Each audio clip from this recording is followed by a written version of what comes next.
वन्दे श्रीपुरुषोत्तमं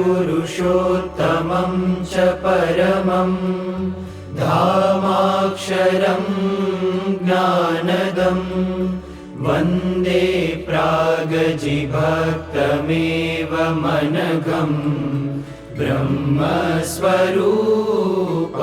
मुदा वन्दे यज्ञपुरुषदासचरणं श्रीयोगिराजं